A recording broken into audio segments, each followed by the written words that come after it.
Hi guys, how are you? Teacher Mario here. We are going to cut to the chase and start with the second topic from unit number 5, repetitive speech. Well, repetitive speech is used when we want to repeat what someone has previously said. There are 3 forms of repetitive speech: commands, statements, and questions. And we will talk about all of them in this video. First of all, we need to address our reporting verbs. What are they and which are they? Verbs like say, tell, and ask are going to be the prime verbs. Of course, in their past simple tense like said, told, and asked. If you have more questions about these 3 verbs, please download the PDF file attached in the description box where I served a more in-depth explanation of those. Also, you can find more options of reporting verbs on your Passages Students Book, page 42, section 4a. Now, let's talk about the difference between direct speech and repetitive speech. On the one hand, direct means present. Basically, we use the speaker's exact words said in the conversation closed in quotes. On the other hand, repetitive speech means past. It's when we report what went down in the conversation we had in a general understanding. The first category that we will see is commands or requests. Because we are reporting requests, we are going to work with imperative verbs, basically verbs that express instructions. A few examples of those verbs are drink, take, or pick up. Now, in order to transform a command into repetitive speech, we need to transform our imperative verb into an infinitive verb. Please keep in mind that infinitive verbs are the ones that start with the preposition to in a base form. For example, to drink, to take, or to pick up. The following structure shows the changes to be made.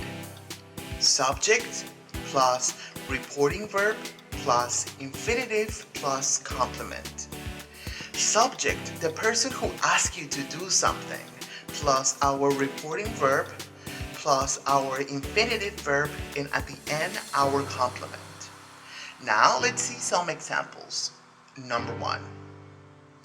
Bring a dictionary tomorrow. The imperative verb in the sentence is bring. What we have to do is transform that verb into an infinitive following the previous structure, saying the teacher asked to bring a dictionary tomorrow. Number 2, don't forget to do your homework. Here we have a negative imperative verb, which means we have to transform it into a negative infinitive. And we do that just by adding not plus infinitive. For example, not to forget. Now, the whole sentence. My father told me not to forget to do my homework. Number 3, can you open the door? Here we have a question. Therefore, the only reporting verb we can use is asked. Now, when reportive questions, we report what was asked, not the question itself. So we follow 2 simple rules. 1, use a statement word order that is affirmations. Number 2, not question marks. So, can you open the door? Changes to, she asked me to open the door. Now it's time to talk about statements with repetitive speech. And we have to address the elephant in the room. In order to succeed on this part of the topic, we need a solid understanding of English tenses, from present simple to past perfect. If you feel like you require a bit of more practice, download the PDF file from the description box where I serve a brief yet complete description of all of the English tenses we will cover. So, the first thing is backshift. Basically, is when you change the tense of a sentence into another tense. For example, I love going to parties with my friends. As you can see, this sentence is in present simple. Now, I went to a party last weekend with my friends. This is past simple. Similar energy, different context, different tense. That is backshift, and it plays a very important role in report of speech statements. In order to make this simpler and faster, we are going to work with this chart that basically tells us what path to follow. The first tense we will talk about is present simple that changes to past simple, and we have one example. I travel a lot in my job. Is shifted to he said that he traveled a lot in his job, past simple. Next, we have present continuous that changes to past continuous. I'm doing my homework. It switched to he told me that he was doing his homework, past continuous. Now, present perfect that changes to past perfect. I have planned an exciting trip shifts to she said that she had planned an exciting trip.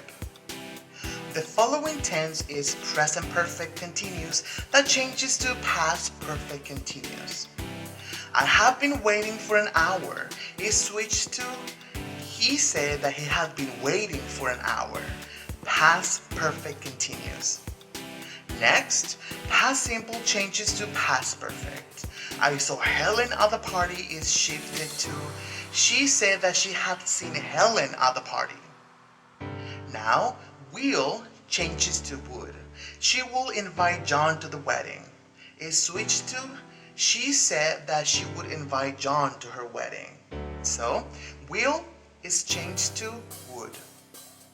Now, modal verbs will report in the speech, and the first one is can that changes to could. She can go to the cinema with us. Shifts to she said that she couldn't go to the cinema with us. Can is changed to could. Next, we have may that changes to might. We may go out with friends is switched to they say that they might go out. May is changed to might. And our last modal verb is must that is changed to have to. I must do my homework. It shifted to he said that he had to do his homework. So must changes to have to. On the description box, I attach a third PDF file where you will see all the backshift tenses with examples and everything. So please check it out. Now it's time to talk about the last part of report of speech, which is questions. And we have two types. Open-ended questions with WH and closed questions with yes/no response. In order to report questions successfully, we need to follow three simple rules. Number one, same backshift order.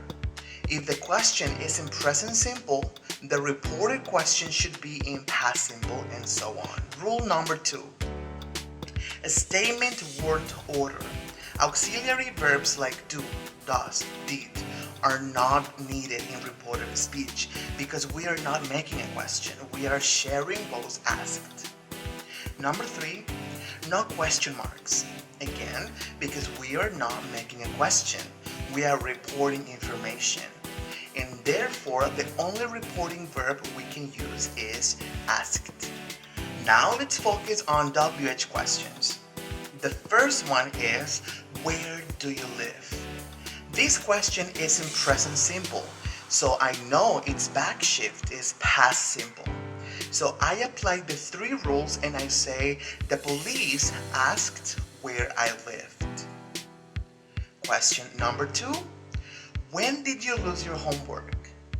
This question is in past simple, so its backshift is past perfect. So it changes to, my teacher asked me when I have lost my homework. Now let's see yes/no questions. With yes/no questions, we use if or whether or not, which are used to introduce two or more possibilities, and we apply the three rules mentioned earlier.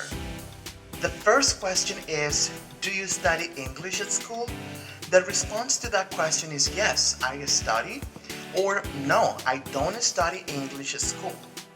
and its tense is present simple, so I know the reported should be in past simple, saying, the examinator asked me if I study English at school.